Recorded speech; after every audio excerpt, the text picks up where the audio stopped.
Buenos días, mis queridos. Mi nombre es Janet, pero todos me llaman Bete por aquí. Tengo 73 años y nací en Guadalajara, Jalisco, pero hace más de 50 años que vivo en la Ciudad de México.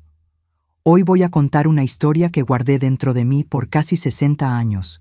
Una historia que muchos de mi familia ni siquiera conocen bien, porque el dolor era tanto que las palabras se negaban a salir de mi boca. Si estás viendo este video, deja un like y suscríbete al canal. Esta anciana te lo agradece de corazón. Cuéntame en los comentarios de qué parte de México me estás viendo. A veces imagino cómo mis palabras llegan a lugares donde nunca he pisado y eso calienta mi corazón de una manera que no puedo explicar. También quiero pedirles que comenten cuántos amados hijos e hijas tienen. Estaré muy agradecida de saberlo. Empecemos por el principio. Cuando tenía apenas 14 años, en 1965, éramos una familia sencilla pero feliz. Mi padre, Valdir, era policía militar, un hombre recto como una espada, de aquellos que no aceptaban ni un café gratis durante el servicio, ¿saben? Policía tiene que ser ejemplo, Ned, siempre decía, ajustándose a aquel uniforme impecable antes de salir. Mi madre, Marilén, era maestra de primaria, una mujer fuerte que se levantaba a las 5 de la mañana para dejar listo el café, preparar la lonchera de él y aún así llegar puntualmente a la escuelita donde enseñaba a los niños. Nuestra casa era modesta en la colonia Condesa, que en aquella época era casi zona rural de la Ciudad de México. Teníamos un patio grande con árboles de mandarina, guayaba y un limonero que mi padre cuidaba como si fuera un hijo. Ah, y hablando de hijos, era solo yo, hija única por mucho tiempo. Papá y mamá intentaron tener más hijos, pero después de 3 abortos espontáneos, los médicos dijeron que era arriesgado para la salud de mi madre intentarlo nuevamente. Crecí siendo el centro de atención de ellos, pero sin ser mimada. Privilegio trae responsabilidad. Mamá siempre decía cuando me quejaba de tener que ayudar en las tareas de la casa. Estudiaba en la misma escuela donde mi madre daba clases, lo que era un terror para una adolescente. Imagínense, no podía hacer nada incorrecto porque enseguida ella se enteraba. Nuestros fines de semana eran simples. Los sábados íbamos al mercado de la Merced a comprar las cosas para la semana. Después pasábamos por la casa de mi abuela paterna, que vivía en el centro. Los domingos, después de misa, era día de sopa de fideos y de recibir a los amigos de mi padre, casi todos policías también, con sus familias.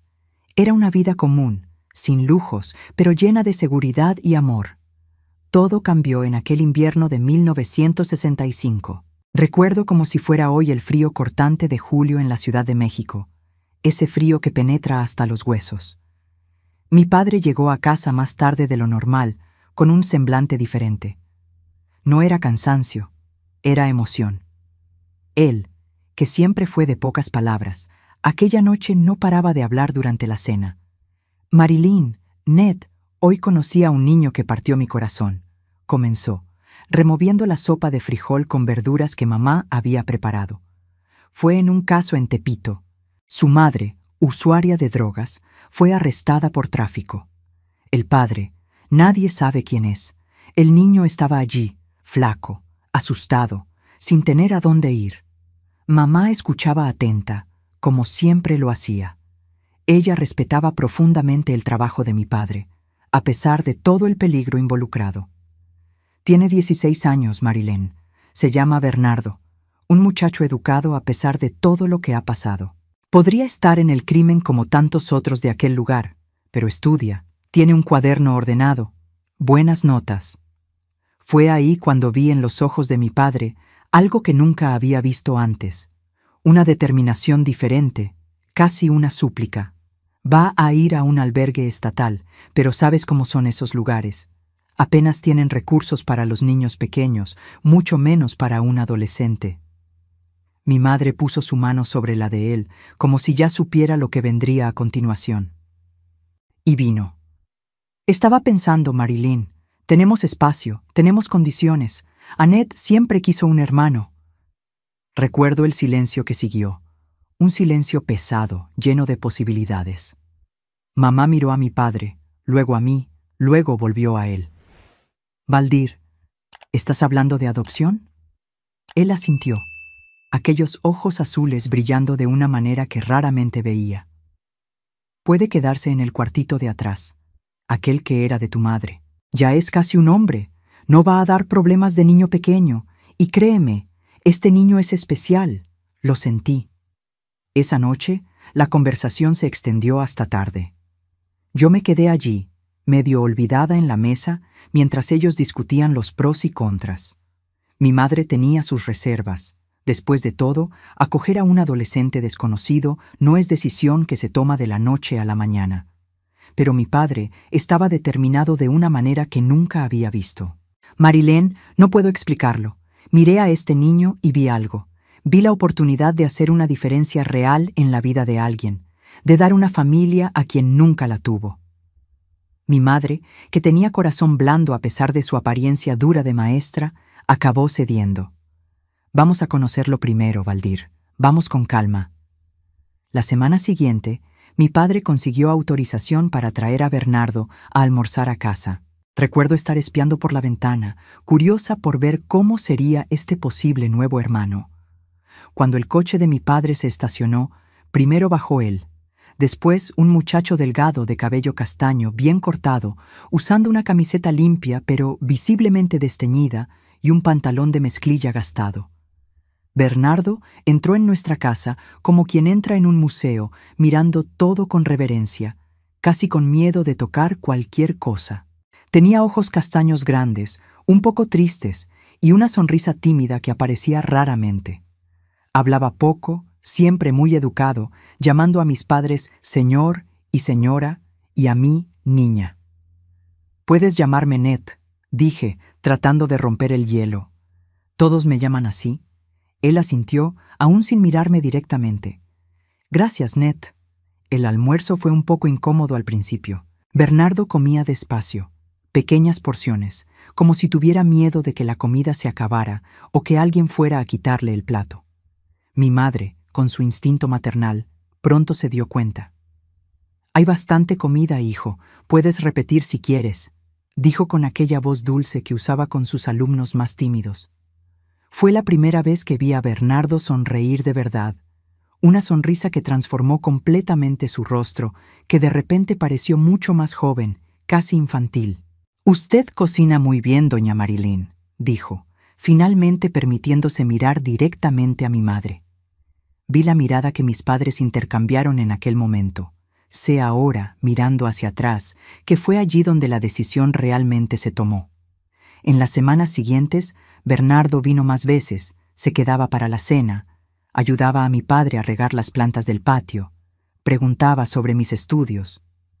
Con cada visita parecía relajarse un poco más. Contó que su madre biológica lo dejaba solo por días, que muchas veces no tenía que comer, que aprendió a valerse por sí mismo desde pequeño. Dijo que su sueño era ser mecánico, que le gustaba desmontar y montar cosas para entender cómo funcionaban. «¿Usted cree que realmente puedo ser mecánico algún día, don Valdir?», preguntó cierta vez, con una esperanza tan genuina en la voz que incluso con mi escepticismo adolescente me conmovió. «Claro que puedes, muchacho. Con dedicación puedes ser lo que quieras», respondió mi padre, poniendo la mano en el hombro de Bernardo. El chico se puso rígido por un segundo, como si no estuviera acostumbrado al contacto, pero pronto se relajó. Mi madre fue la última en convencerse totalmente, no por maldad, sino por cautela. Observaba más de lo que hablaba. Noté cómo sus ojos seguían a Bernardo cuando él no se daba cuenta, cómo ella hacía preguntas aparentemente casuales para conocerlo mejor. Una noche, cuando Bernardo ya se había ido, escuché a mis padres conversando en la cocina. «Es un buen muchacho, Marilén. Tuvo una vida difícil, pero mantuvo la bondad. Eso es raro». «Lo sé, Valdir. Solo tengo miedo de que no seamos lo que él necesita. ¿Ya pensaste si no podemos manejarlo? ¿Si necesita más ayuda de la que podemos ofrecer?» «Vamos un día a la vez, pero ese muchacho necesita una familia, y nosotros podemos ser esa familia». 3 meses después de aquel primer almuerzo, en octubre de 1965, Bernardo se mudó oficialmente a nuestra casa. Los trámites no fueron tan complicados como podrían haber sido. Mi padre conocía personas en el sistema, y la madre biológica de Bernardo firmó todos los papeles de renuncia a la custodia sin pestañear, ansiosa por librarse de lo que consideraba una carga. Arreglamos el cuartito de atrás, aquel que era de mi abuela antes de fallecer. Pintamos las paredes de azul claro, pusimos una cama nueva, un escritorio para los estudios, un estante para las pocas pertenencias que tenía. Mi madre compró ropa nueva, material escolar, hasta una radio pequeña que podía escuchar en sus ratos libres. El día que llegó para quedarse definitivamente, mi madre hizo un pastel de chocolate con la frase «Bienvenido a la familia, Bernardo», escrita con confites de colores. Él miró aquello, y por primera vez desde que lo conocimos, lloró. No escondió el rostro ni trató de disimular, simplemente dejó que las lágrimas rodaran mientras agradecía repetidamente. Nadie, nunca, nunca, hizo algo así por mí, dijo entre sollozos. Mi madre lo abrazó y por primera vez él correspondió al abrazo sin vacilación. Mi padre, que no era hombre de mostrar emociones fácilmente, se limpió discretamente una lágrima. La adaptación no fue inmediata ni perfecta, claro. Bernardo tenía hábitos extraños. A veces se despertaba gritando en medio de la noche por pesadillas, escondía comida en su cuarto como si temiera que un día se acabara, tenía dificultad para aceptar regalos o cualquier forma de gentileza sin pensar que necesitaba retribuir inmediatamente. Pero poco a poco el muchacho fue sintiéndose más seguro, más en casa. Lo matriculamos en la misma escuela donde yo estudiaba y donde mi madre daba clases. Al principio, los otros alumnos murmuraban, hacían preguntas indiscretas sobre de dónde había venido, por qué estaba viviendo con nosotros. Bernardo respondía con educación, pero sin dar muchos detalles. «Soy el hermano de Ned ahora». Era todo lo que decía, con una simplicidad que desarmaba incluso a los más curiosos. En casa, se esforzaba por encajar en nuestra rutina. Se levantaba temprano, arreglaba su cama meticulosamente, se ofrecía para ayudar en todas las tareas. Mi madre tenía que insistir para que también descansara, para que entendiera que no necesitaba pagar por estar allí. «Hijo, no necesitas hacer todo esto. Esta es tu casa ahora, no un lugar donde trabajas a cambio de techo», explicaba con paciencia. «Es difícil acostumbrarse, doña Marilene», respondía él bajando los ojos. «Siempre tuve que hacer algo a cambio de cualquier cosa. Nada era gratis». Mi padre encontró un taller mecánico cerca de casa donde Bernardo podía ayudar los sábados por la mañana. El dueño, don Antonio, era viejo amigo de mi padre y accedió a enseñarle lo básico al muchacho. Bernardo volvía de esas mañanas con las manos sucias de grasa, pero con un brillo de satisfacción en los ojos que era bonito de ver. «Don Antonio dice que tengo talento para esto», contaba animado durante el almuerzo del sábado. «Hoy conseguí desmontar y volver a montar un carburador solo». En las noches de domingo, cuando recibíamos a los amigos de mi padre para el tradicional plato de fideos, Bernardo inicialmente se mantenía retraído, casi escondido. Con el tiempo, comenzó a participar más, hasta a contar algunas historias que hacían reír a todos. Los colegas de mi padre lo trataban como parte de la familia, lo que claramente significaba mucho para él. Conmigo, la relación tardó un poco más en desarrollarse. Yo, con mis 14 años y toda la inseguridad de la adolescencia, no sabía exactamente cómo actuar con este nuevo hermano que había aparecido de la nada.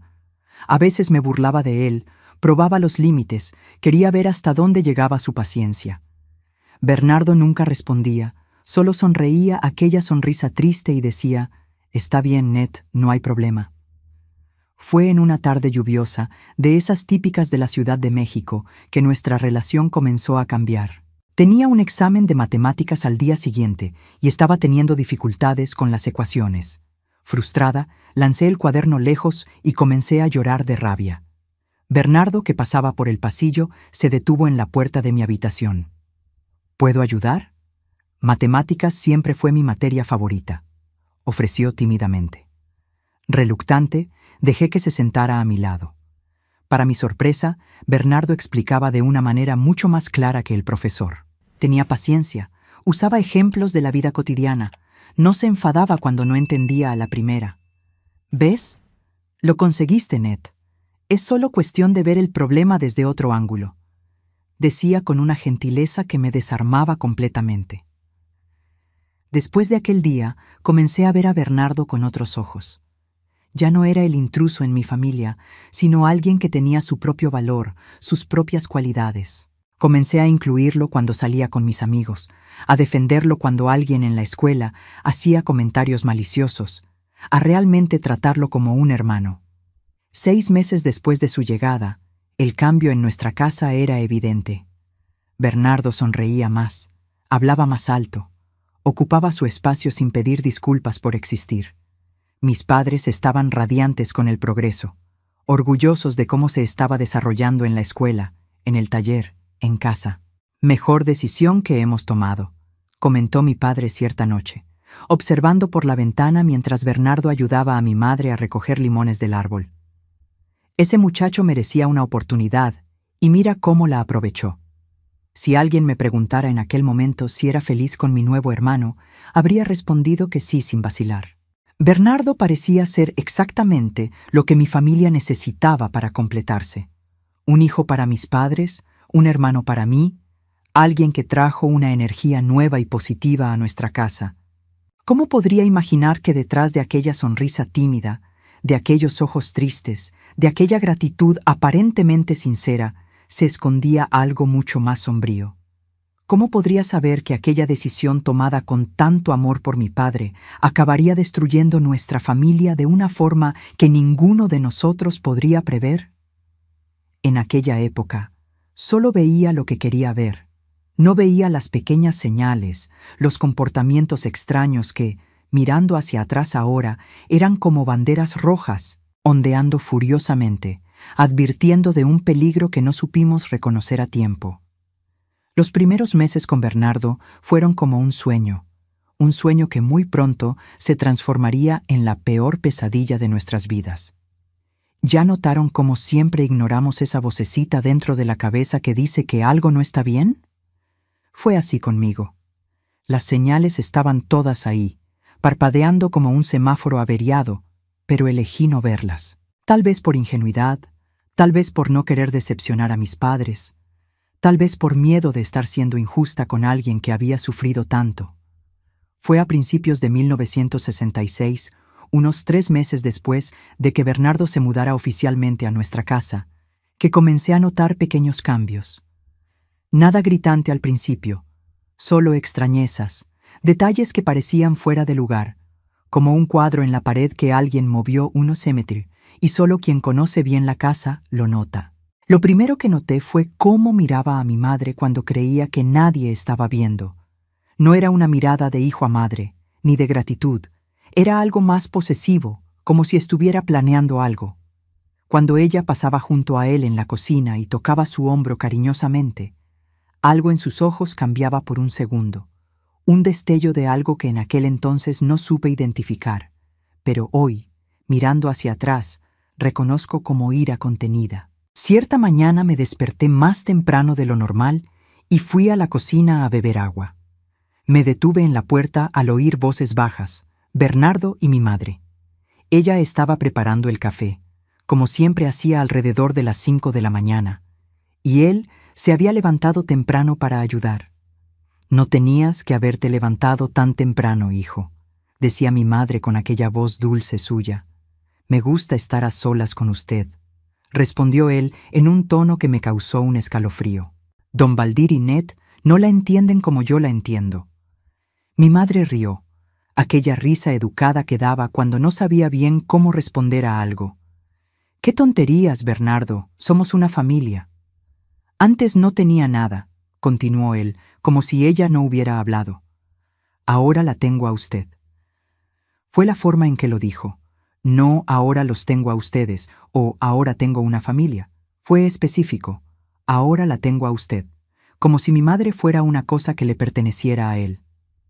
Cuando entré en la cocina, Bernardo cambió completamente. Volvió a ser un muchacho educado y sonriente, ofreciéndome servir un vaso de leche, preguntando si había dormido bien. Pero capté su mirada antes de la transformación, irritado por haber interrumpido el momento. Comenté con mi mejor amiga, Solange, sobre estas pequeñas percepciones.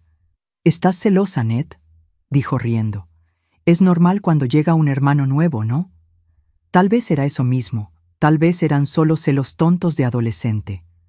Decidí intentar ser mejor, esforzarme más para aceptar a Bernardo completamente. Pero las cosas extrañas siguieron sucediendo. Mi madre comenzó a notar que algunos objetos personales suyos desaparecían. Un lápiz labial, un peine, una foto antigua donde aparecía sola. Pequeñas cosas que podrían fácilmente justificarse como perdidas por la casa. Cuando mencionaba estas desapariciones durante la cena, Bernardo era siempre el primero en ofrecerse para ayudar a buscar, siempre el más preocupado. «Qué cosa extraña, doña Marilén», decía con aparente preocupación. «¿Está segura de que no lo dejó en la escuela?». Una tarde volví más temprano de la escuela porque me había sentido mal durante la clase de educación física. Nadie esperaba que llegara a esa hora.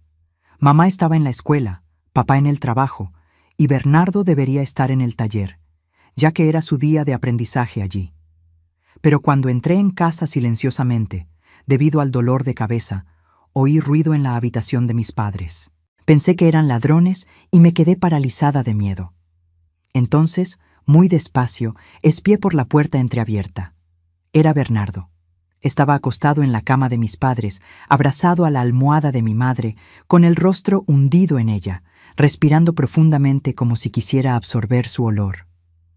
A su lado, esparcidos en la cama, estaban varios objetos que reconocí como los perdidos: el lápiz labial, algunas fotos, hasta un cepillo para el cabello. Antes de que me viera, con el corazón latiendo tan fuerte que pensé que podría oírlo, salí de casa sin hacer ruido y fui a casa de Solange, inventando que me había sentido mal en la calle, no en casa.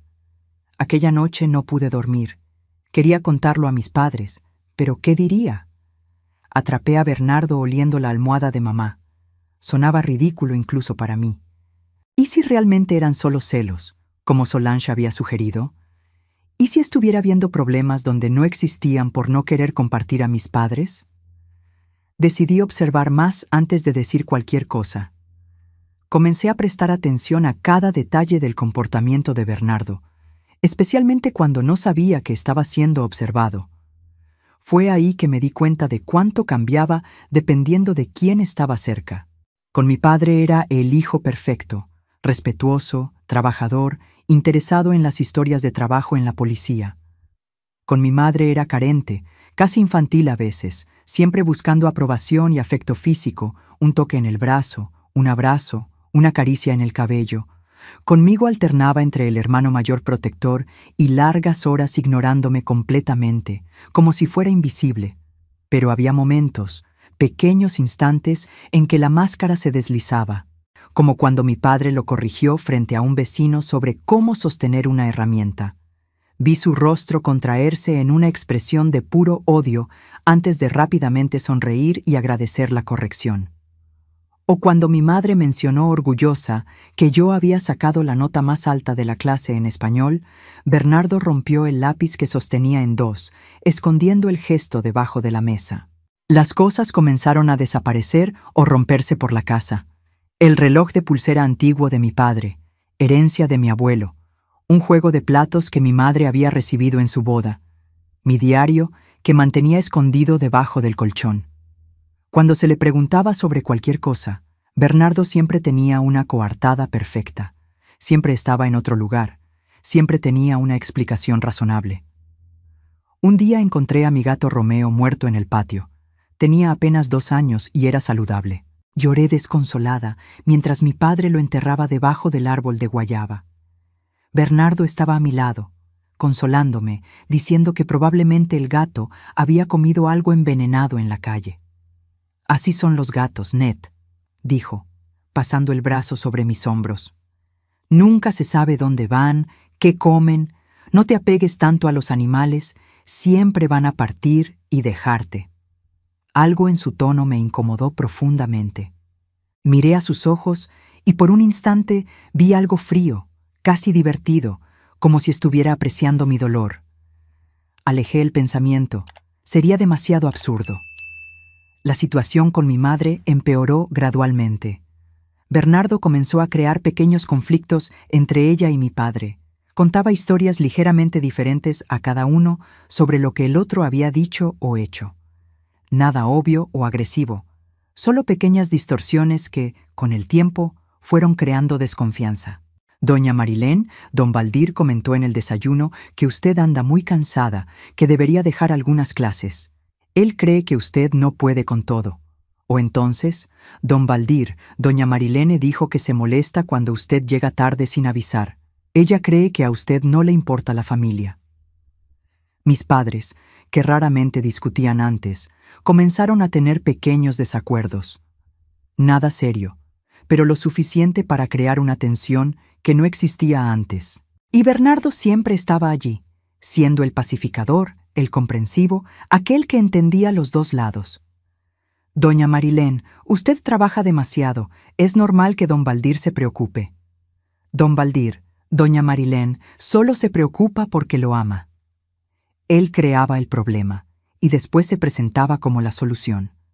Era como una danza macabra que solo yo parecía ver. En medio de este torbellino ocurrió algo que me dejó aún más alerta. Clara, mi prima de 15 años que vivía en Querétaro, vino a pasar una semana con nosotros durante las vacaciones de julio. Era hermosa, cabello rubio, ojos verdes, ese tipo de chica que hace que los muchachos volteen la cabeza en la calle. Bernardo quedó inmediatamente fascinado por ella. Al principio pensé que era solo un chico de 17 años, encantado por una chica bonita. Era normal, ¿no? Pero había algo más intenso, más perturbador en la forma en que la observaba, como si ella fuera una presa. Clara se dio cuenta y comenzó a evitar quedarse sola con él. Cuando pregunté qué pasaba, ella dudó, pareciendo avergonzada. Ned, tu hermano es un poco extraño, ¿no? Él me sigue por la casa. Me observa cuando cree que no lo estoy viendo. Ayer por la noche me desperté y él estaba parado en la puerta de la habitación de huéspedes, solo mirándome dormir. Sentí un escalofrío en el estómago. ¿Se lo contaste a tía Marilyn o al tío Baldir? Ella negó con la cabeza. No quiero causar problemas. Él no ha hecho nada, solo me hace sentir incómoda, como si quisiera algo de mí. Al día siguiente, Clara dijo que había recibido una llamada urgente y necesitaba volver a casa antes. Mis padres lo encontraron extraño, pero no cuestionaron demasiado. Bernardo pareció irritado con su partida repentina, aunque intentó disimularlo. Aquella noche escuché ruidos provenientes de su habitación, sonidos rítmicos como si estuviera golpeando algo repetidamente. Al día siguiente noté que sus nudillos estaban rojos y desollados, como si hubiera golpeado una pared. El comportamiento extraño solo empeoró después de eso. Bernardo comenzó a tratarme con una mezcla de desdén e ira cuando estábamos solos. A veces se acercaba demasiado, invadiendo mi espacio personal. Tu prima es una mentirosa, me susurró una vez, acorralándome en el pasillo. Inventó cosas sobre mí, ¿no es lo que te dijo? Sentí miedo por primera vez. No un miedo vago y distante, sino un terror real, físico. Había algo en sus ojos que no era más humano. Era como mirar a un depredador. Ella no dijo nada, conseguí responder, con la voz temblorosa. Solo tuvo que volver por causa de su abuela enferma. Él sonrió, pero la sonrisa no alcanzó sus ojos. Bien, porque si alguien comienza a contar mentiras sobre mí, Ned, me voy a poner muy triste, y cuando me pongo triste, hago cosas de las que me arrepiento después. Era una amenaza clara. Tragué saliva y asentí, tratando de parecer tranquila. Cuando finalmente se alejó, corrí al baño y vomité, tomada por un pavor que no podía explicar. Decidí que necesitaba hablar con mis padres. No importaba si parecía una locura. Elegí a mi padre primero. Él era policía, entrenado para percibir cuando algo no estaba bien. Esperé un momento en que estuviéramos solos. Un domingo por la tarde en que mi madre había ido a visitar a una amiga enferma, y Bernardo supuestamente estaba en la biblioteca estudiando para un examen. «Papá», comencé, con la voz más temblorosa de lo que me hubiera gustado, «necesito contarte algo sobre Bernardo». Mi padre bajó el periódico que estaba leyendo y me miró con atención. «¿Qué pasa, hija?». Le conté todo lo que había visto en la habitación de ellos, los objetos desaparecidos, cómo miraba a mi madre, el incidente con Clara, las amenazas veladas. Mientras hablaba, veía el rostro de mi padre cambiando, primero con sorpresa, después con preocupación, finalmente con algo entre incredulidad y tristeza. Cuando terminé, quedamos en silencio por un largo momento. Mi padre suspiró profundamente. «Ned, ¿estás segura de que no estás interpretando mal las cosas? Bernardo tuvo una vida muy difícil. Es natural que tenga algunos comportamientos extraños a veces». Sentí como si me hubieran dado una bofetada. Mi propio padre no me creía. «Papá, no es solo comportamiento extraño. Hay algo mal con él, algo serio. Él mira a mamá de una manera que me da escalofríos y la forma en que me habló en el pasillo. Me amenazó». Mi padre se pasó la mano por el rostro, pareciendo de repente más viejo y cansado. «Hija, Bernardo todavía se está adaptando. ¿Fue él quien puso esta idea en tu cabeza? Lo de adoptar a un muchacho fue mía». Fue como si el suelo hubiera desaparecido bajo mis pies. Mi padre pensaba que yo estaba inventando todo por celos, o peor, que Bernardo tenía razón sobre mí. «¿Crees que estoy mintiendo?», pregunté, con la voz entrecortada. «No, hija, no es eso. Solo creo que tal vez estás viendo problemas donde no existen. Todos nos estamos ajustando a esta nueva dinámica familiar». En ese momento, escuché la puerta de entrada abriéndose. Bernardo entró cargando algunos libros. Cuando nos vio en la sala, se detuvo, mirando de mí a mi padre y de vuelta a mí.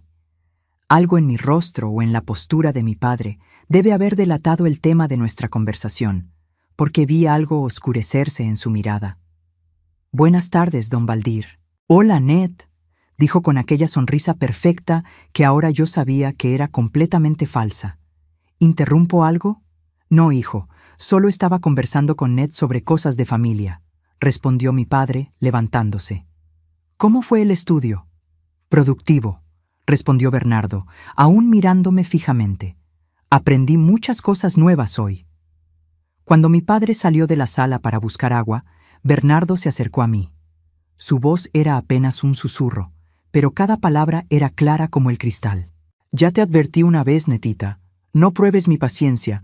No te va a gustar ver lo que sucede cuando me irritan de verdad». Retrocedí, sintiendo que la sangre se me helaba en las venas. Ya no era solo intuición o paranoia. Había algo profundamente malo en Bernardo, algo peligroso, y nadie más que yo parecía capaz de verlo. Aquella noche cerré con llave la puerta de mi habitación por primera vez, y en los días que siguieron comencé a percibir que algo terrible se estaba formando en nuestra casa, como nubes de tormenta acumulándose en el horizonte, anunciando un desastre del que no podríamos escapar. Lo peor estaba por venir, y cuando finalmente llegó, destruyó todo lo que amaba de formas que ninguno de nosotros podría haber imaginado. A veces me pregunto si existen momentos en la vida que dividen todo en antes y después. Para mí fue el 17 de noviembre de 1966, un jueves que comenzó como cualquier otro, pero terminó como el día que destruyó nuestra familia para siempre. La semana había sido tensa. Después de mi conversación con mi padre, Bernardo intensificó la vigilancia sobre mí. Ya no disimulaba cuando estábamos solos. La sonrisa gentil y los ojos tristes daban lugar a una mirada fría, calculadora, que me seguía por la casa como un depredador rastreando a su presa. Mamá estaba más cansada de lo normal aquella semana. La escuela donde enseñaba tenía problemas. Falta de maestros, niños indisciplinados, reuniones de padres que se extendían hasta tarde. Llegaba a casa exhausta, los hombros caídos, aquellos ojos bondadosos ahora siempre rojos de cansancio. Aquel jueves, desperté con un peso en el pecho, una sensación. Observé por la ventana mientras se alejaba, una figura pequeña y determinada caminando hacia la parada del autobús. No sabía que sería la última vez que la vería con vida. La escuela terminó antes ese día. Algo sobre una asamblea de profesores. Llegué a casa alrededor de las 2:30 de la tarde, esperando encontrar la casa vacía. Papá estaba en el trabajo, mamá en la escuela, y Bernardo debería estar en el taller, como todos los jueves. Pero cuando abrí la puerta, sentí inmediatamente que algo estaba mal. Primero, el silencio. No el silencio normal de una casa vacía, sino un silencio pesado, opresivo, como si el propio aire estuviera conteniendo la respiración. Después, el olor, leve, metálico. En aquel momento no lo reconocí, pero hoy sé que era el olor de la sangre. ¿Hay alguien en casa? Llamé, mi voz pequeña en el silencio. Ninguna respuesta. Dejé mi mochila en el sofá y caminé lentamente por el pasillo. La puerta de la habitación de mis padres estaba entreabierta, un rayo de luz escapando hacia el pasillo oscuro. La empujé despacio, con el corazón latiendo tan fuerte que parecía que iba a romper mis costillas. Lo que vi en esa habitación me perseguirá hasta el día en que cierre los ojos por última vez. Mi madre estaba en la cama de ellos. Vestía el vestido azul claro que tanto le gustaba, ahora manchado de rojo oscuro. Su rostro, siempre tan expresivo, tan lleno de vida, estaba congelado en una expresión de horror y sorpresa. Los ojos abiertos, vidriosos, mirando al techo sin ver. La garganta... Oh, Dios mío, la garganta tenía un corte profundo de oreja a oreja, como si alguien hubiera intentado decapitarla. Y al lado de la cama, sentado en una silla, observándola con una expresión casi soñadora, estaba Bernardo. Las manos ensangrentadas descansaban en su regazo. A su lado, en el suelo, un cuchillo de cocina, el mismo que mamá usaba para cortar carne los domingos. Él no notó mi presencia inmediatamente. Estaba perdido en algún tipo de trance, mirando el cuerpo de mi madre como si admirara una obra de arte que él mismo había creado. Un sonido escapó de mi garganta, no un grito ni un llanto, sino un ruido animalesco, primitivo, de puro horror. Fue eso lo que hizo que Bernardo girara la cabeza en mi dirección. «Ah, Ned», dijo, como si nos estuviéramos encontrando en el desayuno. «¿Llegaste más temprano hoy?» No pude responder. Mis ojos iban de mi madre muerta a Bernardo y de vuelta, incapaces de procesar lo que estaban viendo. «Ella también volvió más temprano», continuó, señalando casualmente el cuerpo. «Dijo que no se sentía bien. Quería descansar un poco antes de preparar la cena». Una sonrisa extraña apareció en su rostro. «Creo que ahora va a descansar para siempre». Finalmente encontré mi voz. «¿Qué hiciste?» Las palabras salieron estranguladas, casi inaudibles. Bernardo inclinó la cabeza hacia un lado, como un perro curioso. «¿Qué parece que hice, netita? Nos liberé a todos». «¿Liberó?», repetí, incapaz de comprender. «Ella estaba estorbando», explicó, como si fuera lo más obvio del mundo. «Se interponía entre mí y tu padre, entre mí y tú. Era posesiva, controladora. ¿No te diste cuenta de cómo nos sofocaba a todos con ese amor falso? Era como oír a alguien hablando en una lengua extranjera. Podía distinguir las palabras, pero no tenían sentido juntas. «Mataste a mi madre», dije, y decirlo en voz alta hizo que todo fuera terriblemente real. «¡Mataste a mi madre!». El grito pareció despertar algo en Bernardo. La expresión soñadora desapareció, reemplazada por aquella mirada fría y depredadora que yo había visto solo en vislumbres antes. «Y ahora voy a tener que matarte a ti también», dijo, levantándose lentamente. «Es una lástima. Me agradabas, Ned. Podríamos haber sido una familia feliz, yo, tú y tu padre. Pero nunca me diste una oportunidad, ¿verdad? Siempre desconfiando, siempre observándome como una pequeña espía». Tomé el cuchillo. No recuerdo haberme movido, haberme agachado para cogerlo del suelo. En un instante estaba paralizada en la puerta. Al siguiente, el cuchillo estaba en mi mano, pesado y resbaladizo con la sangre de mi madre. «Aléjate de mí», advertí, con la voz más firme de lo que esperaba. No te acerques.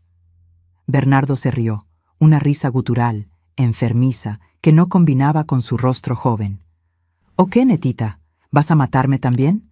No tienes el valor. Siempre fuiste la consentida de mamá, la muñequita protegida. Dio un paso adelante. «Detente», grité, levantando el cuchillo. Otro paso. «Te estoy advirtiendo, Bernardo. Un paso más». Ahora estaba lo suficientemente cerca como para que sintiera su olor, una mezcla de sudor, sangre y algo más, algo químico que no reconocí en aquel momento, pero que más tarde descubrí que era cocaína. Sus ojos estaban dilatados, febriles. «Eres igual que tu madre», susurró. «Débil, patética. ¿Crees que puedes detenerme?» Acabo de cortarle la garganta y ni pestañeé. «¿Qué crees que voy a sentir cuando sea tu turno?» Algo dentro de mí se rompió. No sé explicarlo. Fue como si una presa reventara y toda la rabia, todo el miedo, todo el horror de aquel momento inundara mi cuerpo. Avancé con el cuchillo, no por autodefensa o cálculo, sino por puro instinto animal. La hoja entró en su estómago con una facilidad aterradora, como cortar mantequilla blanda. Bernardo miró hacia abajo, sorprendido, como si no pudiera creer lo que estaba sucediendo. Entonces sus ojos encontraron los míos, y por primera vez vi miedo genuino en ellos. «Tú eres...» comenzó, pero no terminó la frase. Tambaleándose hacia atrás, arrancó el cuchillo de mi mano. Cuando cayó al suelo, la sangre comenzó a extenderse rápidamente por el piso, mezclándose con la de mi madre. Me quedé allí, paralizada nuevamente, mirando mis manos ensangrentadas, el cuerpo de mi madre en la cama, Bernardo retorciéndose en el suelo. No sé cuánto tiempo pasó. Segundos, minutos, horas tal vez. El tiempo había perdido todo significado. Solo volví a la realidad cuando escuché la puerta de entrada abriéndose y la voz de mi padre llamando alegremente. «Estoy en casa. Conseguí salir antes hoy». Lo que sucedió después quedó grabado en mi memoria, como una serie de flashes desconectados, imágenes congeladas en el tiempo. Mi padre apareciendo en la puerta de la habitación, la sonrisa muriendo en sus labios cuando vio la escena. Bernardo, aún vivo, estirando una mano temblorosa hacia él. «Papá, ella me apuñaló. Ayúdame». Yo, cubierta de sangre, incapaz de explicar, incapaz de hacer cualquier cosa más que señalar el cuerpo de mi madre. «Él la mató, papá. Él mató a mamá». Mi padre cayendo de rodillas entre nosotros dos, el rostro contraído en una máscara de dolor indescriptible. Bernardo, súbitamente cobrando fuerzas, sacando una pequeña pistola de debajo del colchón, el arma de reserva de mi padre que guardaba para emergencias. El sonido ensordecedor del disparo cuando mi padre, percibiendo la intención de Bernardo, se lanzó sobre él. La bala que erró a mi padre por centímetros y se alojó en la pared. La lucha desesperada entre los dos, mi padre tratando de arrancar el arma de las manos de Bernardo usando sus últimas fuerzas para intentar disparar nuevamente. Y finalmente, el momento en que mi padre, policía entrenado, consiguió volcar el arma en dirección a Bernardo. Otro disparo. Silencio. El cuerpo de Bernardo, finalmente inmóvil, los ojos abiertos, fijos en el techo, exactamente como los de mi madre. Mi padre, respirando pesadamente, soltando el arma como si quemara sus manos. Nosotros dos, sentados en el suelo de aquella habitación transformada en matadero, incapaces de hablar, de llorar, de hacer cualquier cosa más que mirar los dos cuerpos y la sangre que parecía estar en todas partes. Así fue como la policía nos encontró. Una hora después, cuando un vecino, habiendo oído los disparos, finalmente creó valor para llamar a la delegación. Lo que siguió fue un borrón de uniformes, preguntas, luces de flash de cámaras fotográficas, cintas amarillas aislando nuestra casa. Recuerdo ser envuelta en una manta a pesar del calor, porque no paraba de temblar. Recuerdo la mirada de lástima de los policías, colegas de mi padre, cuando nos llevaron a la delegación. Las siguientes semanas fueron una pesadilla de declaraciones, funerales, titulares sensacionalistas en los periódicos. tragedia familiar. Adolescente adoptado mata a la madre y es muerto por el padre policía. La investigación reveló cosas sobre Bernardo que ninguno de nosotros sabía. No era el huérfano inocente que mi padre creía haber rescatado. Su madre no estaba presa por tráfico. Había sido asesinada 3 años antes, con fuertes sospechas de que el propio hijo fuera culpable, aunque nunca consiguieron probarlo. Bernardo había pasado por 5 familias adoptivas antes que nosotros. Todas lo devolvieron al sistema alegando comportamiento perturbador, desde tortura de animales hasta intentos de agresión sexual contra niños más pequeños. Todo esto estaba en los registros que, por algún motivo, incompetencia o corrupción, nunca llegaron a mi padre cuando inició el proceso de adopción. Encontraron en su habitación un diario detallando fantasías violentas involucrando a mi madre y, más perturbador aún, planes para matar a mi padre y hacer que pareciera suicidio, después convencerme de escapar con él a otro estado. La investigación concluyó que tanto mi padre como yo habíamos actuado en legítima defensa. No hubo acusaciones formales, pero el daño ya estaba hecho. Nuestra familia había sido destruida. Nuestra casa, antes llena de amor y seguridad, ahora estaba manchada por sangre que ninguna cantidad de limpieza conseguiría remover. Vendimos la casa algunas semanas después. Ninguno de nosotros conseguía siquiera mirarla sin revivir aquel día. Nos mudamos a un pequeño departamento al otro lado de la ciudad, intentando recomenzar, intentando encontrar un camino a través del horror que se había vuelto nuestra realidad. Pero, ¿cómo recomenzar cuando tu mundo entero se derrumbó? ¿Cómo seguir adelante cuando la persona que más amabas fue brutalmente arrancada de tu vida? ¿Cómo confiar nuevamente cuando la confianza de tu padre en alguien resultó en semejante desastre? Esa es la pregunta que me atormentó en los meses y años siguientes. Una pregunta para la cual no tenía respuesta. Al menos, no todavía. Lo que no sabía en aquel momento terrible, mientras miraba la sangre en mis manos, la sangre de mi madre, la sangre de Bernardo, era que aquello era solo el comienzo de nuestra prueba, que lo peor aún estaba por venir, en forma del silencio aplastante de mi padre, en el peso de la culpa que lo consumía día tras día, en la depresión que gradualmente lo alejaba de mí, la única familia que le quedaba. Y yo, una chica de 15 años que acababa de ver a su madre asesinada y había sido forzada a apuñalar a alguien para sobrevivir, ¿cómo podría saber que necesitaría encontrar fuerzas que ni imaginaba tener para no solo seguir viviendo, sino para salvar a mi padre del abismo de desesperación en el que estaba hundiendo? La vida como la conocíamos había terminado en aquella habitación ensangrentada, y el camino por delante era más oscuro y solitario que cualquier cosa que pudiéramos imaginar. El silencio tiene un peso, ¿saben? Después de aquel día, el silencio en nuestro nuevo departamento era tan pesado que a veces me despertaba en medio de la noche sofocándome, como si se hubiera transformado en algo físico, presionando mi pecho hasta que no podía respirar. Las primeras semanas después del entierro de mamá fueron de puro estupor. Era como si nos estuviéramos moviendo bajo el agua, lentos, desorientados, incapaces de oír o sentir completamente. Papá consiguió una licencia en el trabajo, y yo falté a la escuela por casi un mes. Nadie cuestionó. La historia había salido en todos los periódicos locales. La tragedia de la familia Santos, titulaban los encabezados, con fotos nuestras tomadas de álbumes familiares que alguien, algún conocido, algún vecino, había vendido a la prensa. Nuestro pequeño departamento en la colonia Roma, lejos de nuestra antigua casa, debería ser un nuevo comienzo. Pero, ¿cómo recomenzar cuando tu vida ha sido despedazada tan violentamente? En los primeros días, apenas hablábamos el uno con el otro, no por enojo o resentimiento, sino porque las palabras parecían totalmente inadecuadas ante lo que habíamos vivido. Por la noche, escuchaba a mi padre llorando en la habitación de al lado, un llanto contenido, ahogado por la almohada, como si incluso en su dolor intentara no molestarme.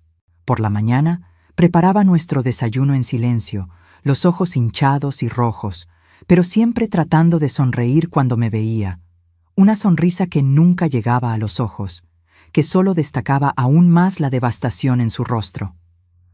«¿Cómo estás hoy, hija?», preguntaba, la misma pregunta todas las mañanas, como un ritual. «Estoy bien, papá», respondía yo, la misma mentira todos los días.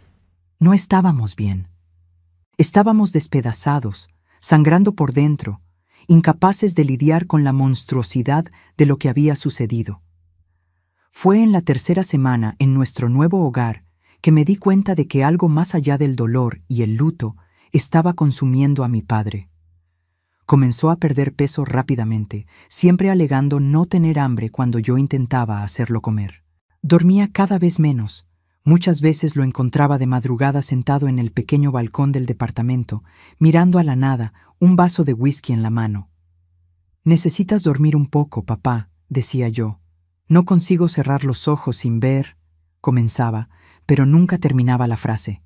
No necesitaba hacerlo. Yo también veía al cerrar los ojos. Mi madre en la cama, la sangre, Bernardo, el cuchillo, el disparo, una película de horror que se repetía sin parar. Una mañana, cuando entré en la cocina, encontré a mi padre sentado a la mesa, rodeado de papeles, informes policiales, documentos de adopción, fotos de Bernardo más joven, artículos viejos de periódico. Tenía los ojos fijos, vidriosos, en las páginas frente a él. «¿Qué es esto, papá?», pregunté, aunque ya lo sabía. «Debería haberlo visto, Ned», respondió, con la voz ronca de quien no habla por horas. «Está todo aquí, todas las señales, el historial, las alertas. ¿Cómo pude ser tan ciego?». Me senté junto a él, mirando los documentos esparcidos. Había informes de psicólogos describiendo a Bernardo como potencialmente peligroso, incapaz de empatía, propenso a comportamientos manipulativos. Había registros de incidentes en las casas anteriores. Un niño más pequeño empujado por las escaleras, un perro encontrado muerto, objetos robados, pequeños incendios. «No era tu culpa», dije, sosteniendo la mano helada de mi padre. «No lo sabías. Nadie te mostró estos documentos». «Soy policía, Ned», dijo, retirando la mano. «Mi trabajo es investigar, descubrir la verdad, y ni siquiera investigué al muchacho que traje a mi casa, cerca de mi familia». La culpa comenzó a consumirlo como una enfermedad. Día tras día veía a mi padre desapareciendo dentro de sí mismo. Cuando finalmente volvió al trabajo, después de 6 semanas de licencia, era apenas una sombra del hombre que había sido. Los otros policías lo trataban con una mezcla de lástima e incomodidad. Él, que siempre había sido respetado por su integridad y competencia, ahora era visto como una tragedia ambulante. Volví a la escuela también, aunque había suplicado cambiar a otra. No soportaba las miradas, los susurros cuando pasaba. Algunas amigas intentaron acercarse, pero yo ya no sabía cómo ser normal, cómo hablar de cosas comunes de adolescente cuando había visto y hecho cosas que nadie de mi edad debería experimentar. Solange, mi mejor amiga, fue la única que persistió. Venía al departamento casi todos los días después de clase, incluso cuando yo apenas hablaba. Se sentaba conmigo en silencio, a veces simplemente sosteniendo mi mano, otras veces contando los chismes de la escuela, como si nada hubiera pasado. Su presencia era como un hilo tenue conectándome al mundo que existía antes de la tragedia. A medida que los meses pasaban, una rutina sombría se estableció. Papá trabajaba largas horas, llegando a casa tarde, muchas veces oliendo a alcohol. Yo cuidaba la casa lo mejor que podía, cocinaba lo básico que había aprendido con mamá, intentaba mantener las notas en la escuela. Nos hablábamos cada vez menos. Fue un año después de la muerte de mamá que la situación tocó fondo. Yo acababa de cumplir 16 años, una fecha que pasó casi desapercibida, con solo un pequeño pastel comprado por Solange y un abrazo torpe de mi padre. Él parecía peor cada día, más delgado, más distante, con ojeras profundas y una expresión vacía que me asustaba. Aquella noche, llegué de la escuela y encontré el departamento oscuro y silencioso. Llamé, pero no obtuve respuesta. Una sensación de pánico comenzó a crecer en mi pecho mientras revisaba las habitaciones vacías. Cuando llegué al baño y la puerta estaba cerrada con llave, el pánico se convirtió en terror. «¡Papá!», grité, golpeando la puerta. «¡Papá, contesta, por favor!». Silencio. Corrí a la cocina, tomé un cuchillo y volví para forzar la cerradura. Cuando la puerta finalmente cedió, la escena ante mí congeló mi sangre. Mi padre en la bañera, el agua enrojecida, un corte profundo en cada muñeca, la cabeza caída hacia un lado, los ojos cerrados. Por un momento terrible, pensé que había llegado demasiado tarde. Entonces noté el movimiento sutil de su pecho. Estaba respirando, aunque débilmente. No recuerdo bien lo que hice después. Sé que grité pidiendo socorro, que corrí al teléfono, que llamé a una ambulancia, que intenté detener el sangrado con toallas, que repetí sin parar. «No me dejes, papá, por favor, no me dejes». Las horas en el hospital fueron las más largas de mi vida.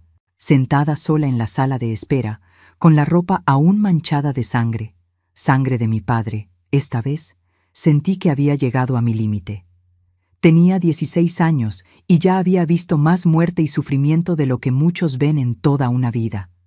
Había perdido a mi madre, había quitado una vida, aunque en legítima defensa, y ahora estaba a punto de perder a mi padre también.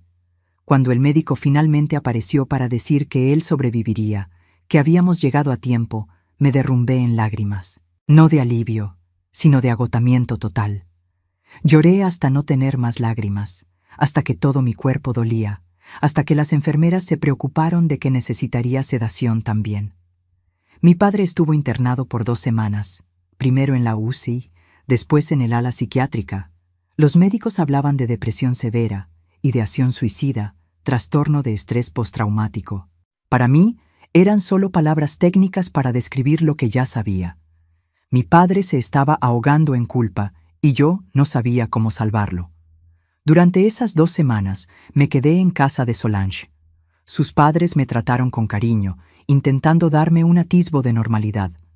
Tío Carlos, padre de Solange y amigo de infancia de mi padre, me visitaba todos los días en el hospital, muchas veces quedándose allí cuando yo no podía por causa de la escuela. Cuando mi padre finalmente recibió el alta, vino con una bolsa de medicamentos y una recomendación para terapia 2 veces por semana. Estaba más tranquilo, pero aún distante, como si una parte de él hubiera permanecido en aquella bañera. «Lo siento, Ned», fueron sus primeras palabras cuando quedamos solos en casa. Yo no estaba pensando en ti. Solo quería que el dolor parara.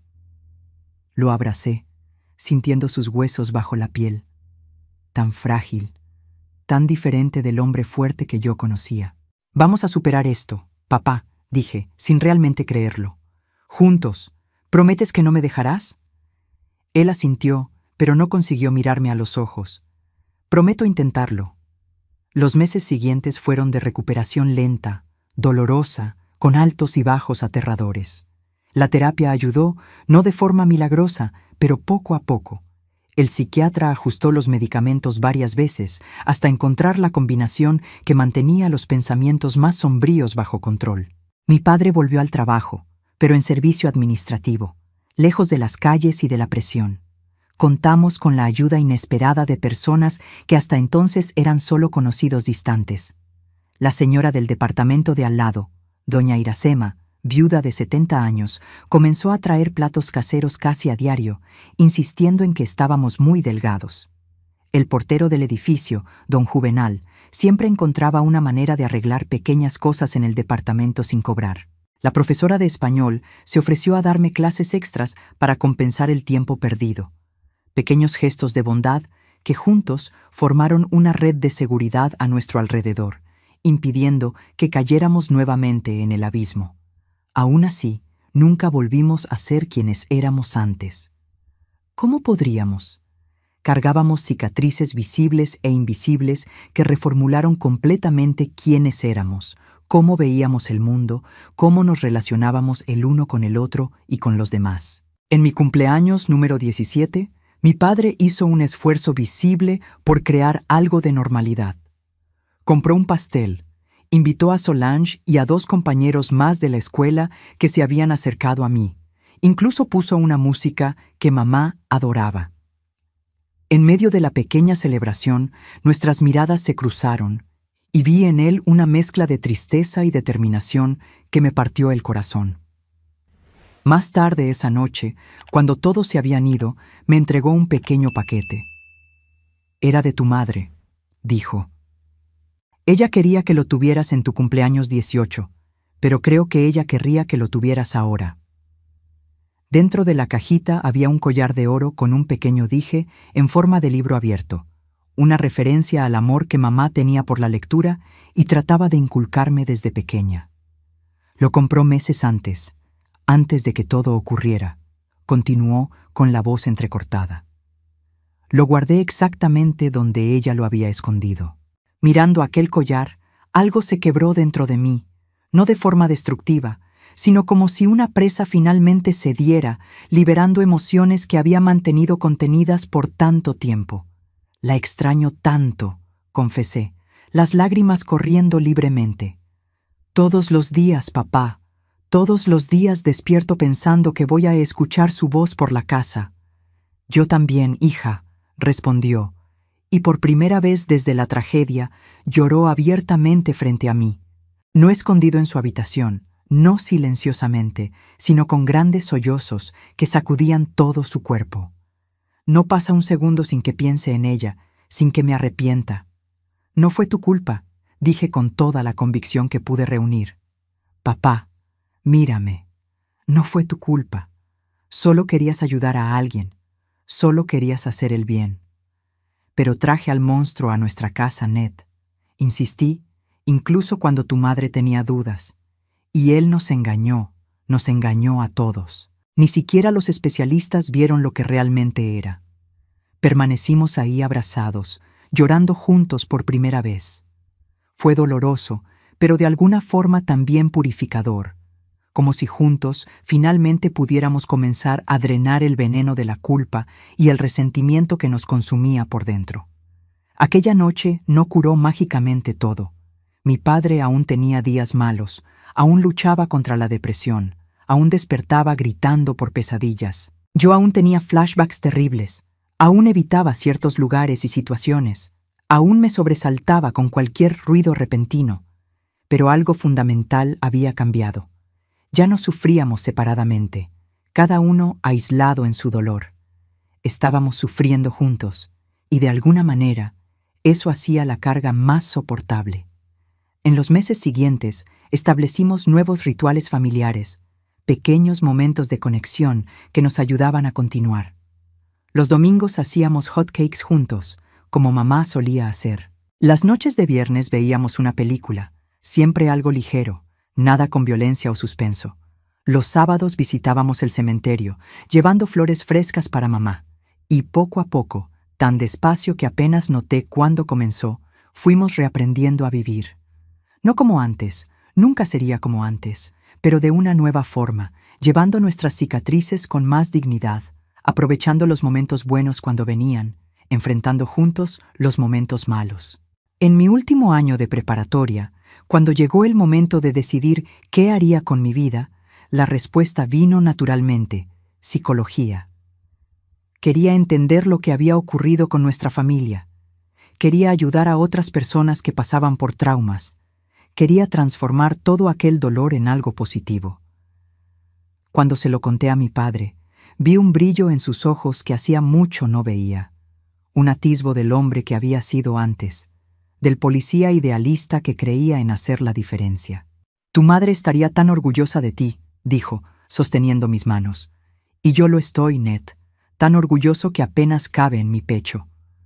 Fueron palabras simples, pero significaron el mundo para mí, una señal de que a pesar de todo, aún había esperanza para nosotros, de que podríamos no solo sobrevivir a la tragedia, sino eventualmente encontrar un camino más allá de ella. El camino sería largo, sinuoso, con muchos obstáculos aún por venir, pero en aquel momento, por primera vez desde el día que lo cambió todo, sentí que tal vez, solo tal vez, podríamos encontrar algún tipo de paz. Lo que no sabía es que esa paz vendría de formas inesperadas y que el viaje de sanación sería tan transformador como doloroso, que necesitaríamos descender aún más profundo en el pozo del dolor antes de finalmente encontrar la luz. El tiempo es extraño cuando pasas por una tragedia. A veces parece que todo ocurrió ayer. Puedo sentir el olor de la sangre, oír los gritos, ver los ojos vacíos de mi madre. Otras veces parece que sucedió en otra vida, a otra persona.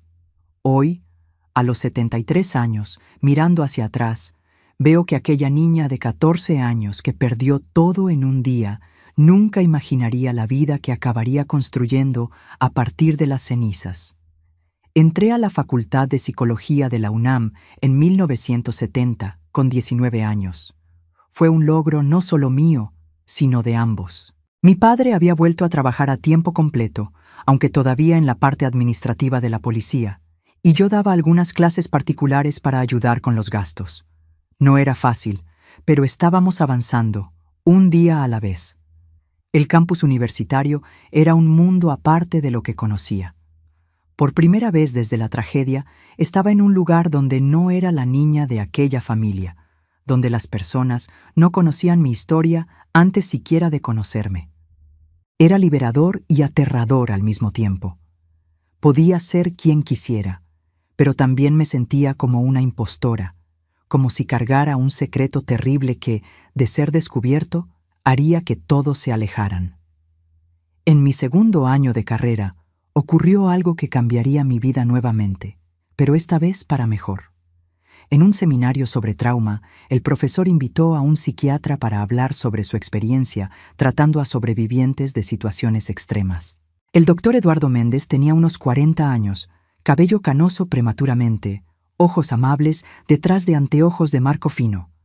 Habló con tanto conocimiento y empatía que me quedé después de la clase para hacerle preguntas. «¿Tienes un interés particular en el tema?», observó después de mi tercera pregunta. Dudé. Era la primera vez que consideraba compartir mi historia con alguien de la facultad. «Es personal», respondí finalmente. Él asintió sin presionar. «Si quieres conversar algún día, trabajo en la clínica universitaria los martes y jueves». Tardé 3 semanas en reunir el valor, pero finalmente fui. Sentada en aquella pequeña sala con paredes azul claro, le conté todo. Sobre Bernardo, sobre mi madre, sobre el intento de suicidio de mi padre, sobre cómo aún despertaba gritando muchas noches. Hablé por casi 2 horas sin parar, palabras brotando como una presa rota. El doctor Eduardo escuchó sin juzgar, sin aquella expresión de horror o lástima que tanto temía. Cuando terminé, él no ofreció soluciones milagrosas ni frases hechas de consuelo. «Janet», dijo, y fue la primera vez que alguien me llamaba por mi nombre completo en años.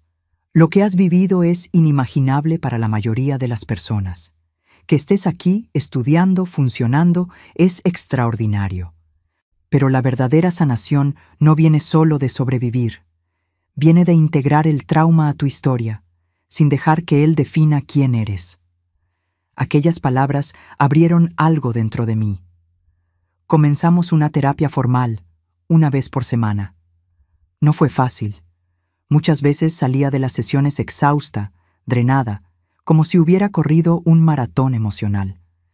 Pero lentamente comencé a ver mi historia desde otra perspectiva.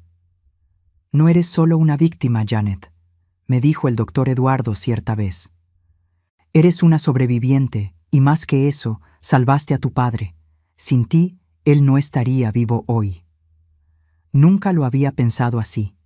Siempre me vi como la niña que no percibió el peligro a tiempo, que no pudo proteger a su madre, que fue forzada a lastimar a alguien para sobrevivir.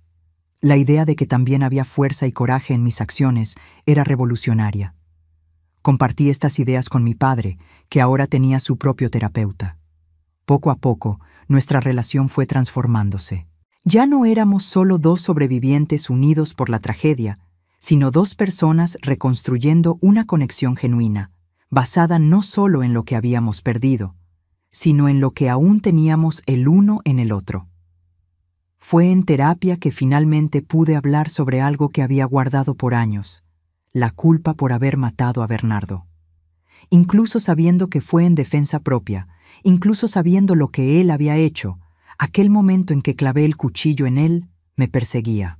Quité una vida, confesé, con las manos temblorosas. A veces despierto y siento el peso de él cayendo sobre el cuchillo. Siento la sangre caliente en mis manos.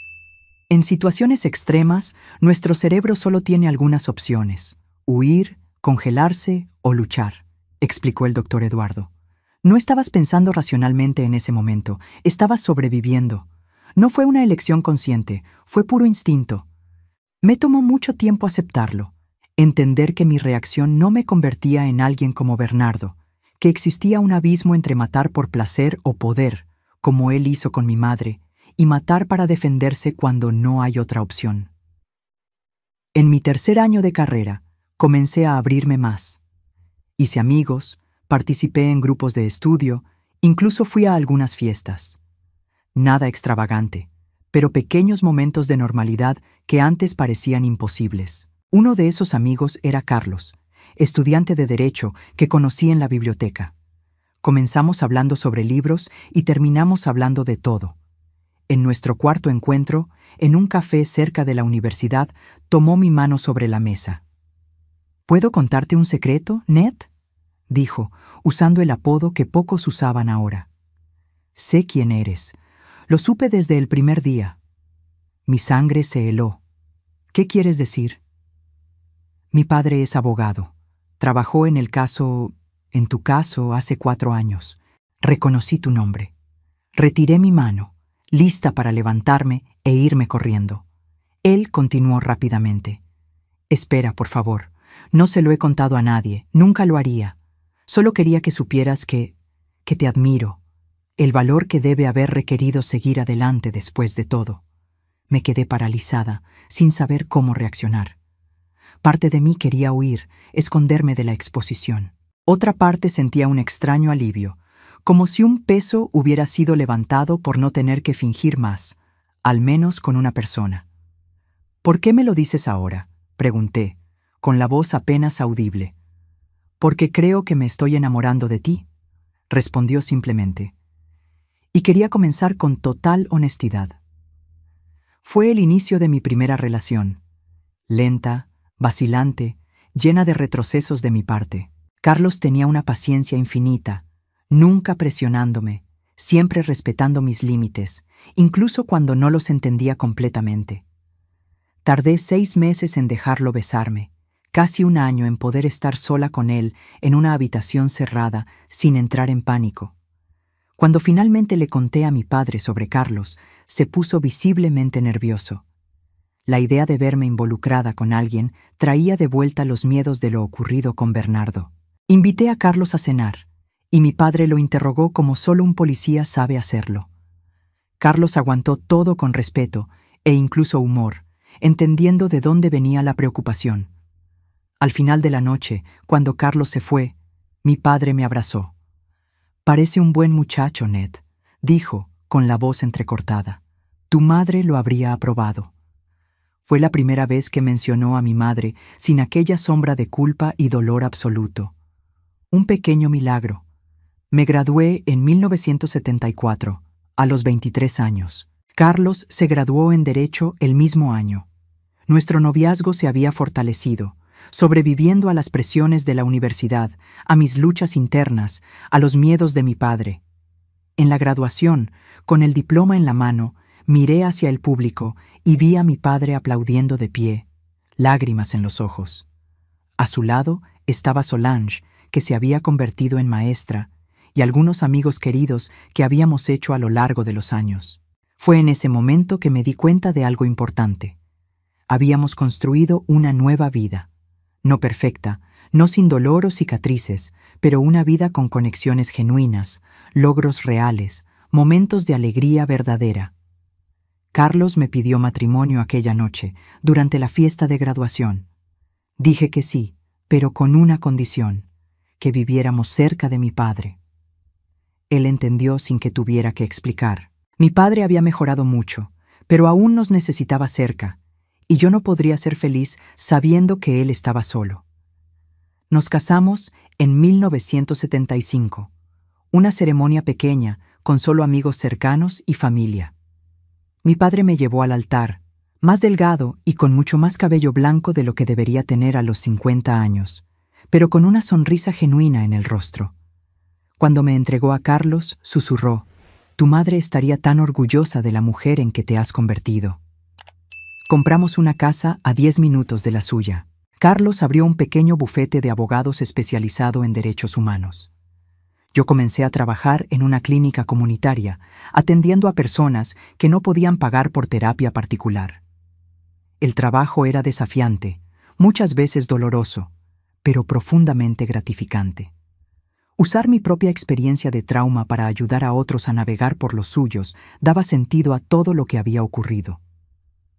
En 1977, a los 26 años, descubrí que estaba embarazada. La noticia trajo una mezcla compleja de emociones. Alegría, sí, pero también terror. ¿Cómo podría ser madre cuando había perdido a la mía tan joven?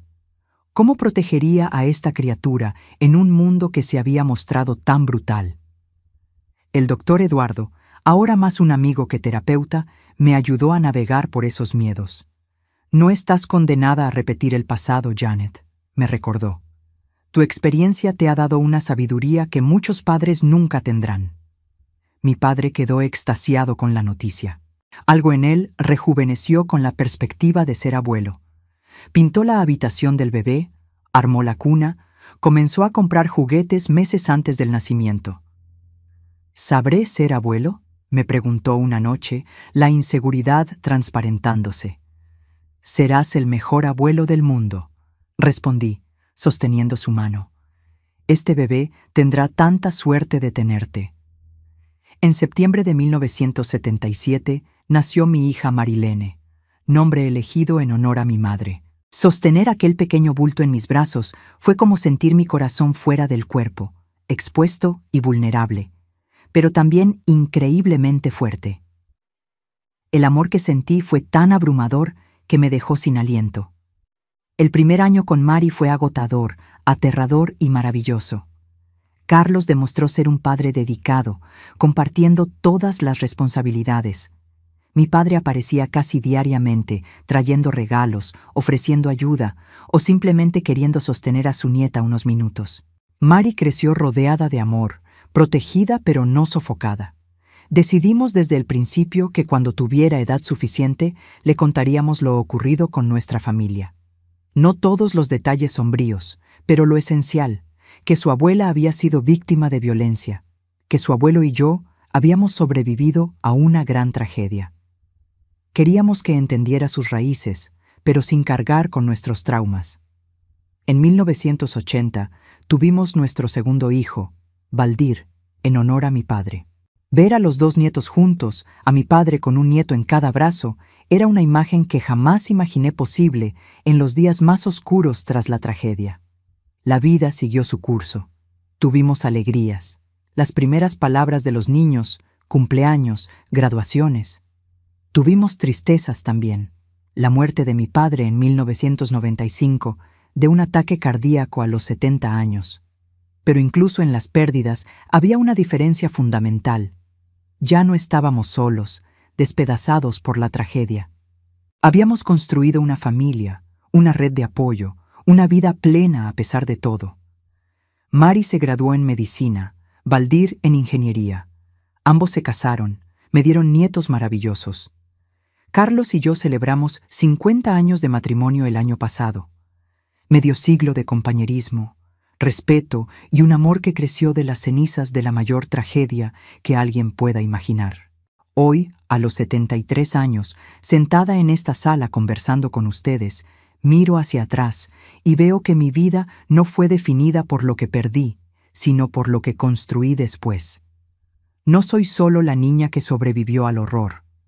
Soy una mujer que encontró fuerza donde creía que no había ninguna, que aprendió a amar cuando pensaba que el corazón estaba permanentemente roto. Si hay una lección que puedo compartir de mi jornada, es esta. El trauma no tiene el poder de determinar quién serás para siempre. Sí, deja cicatrices.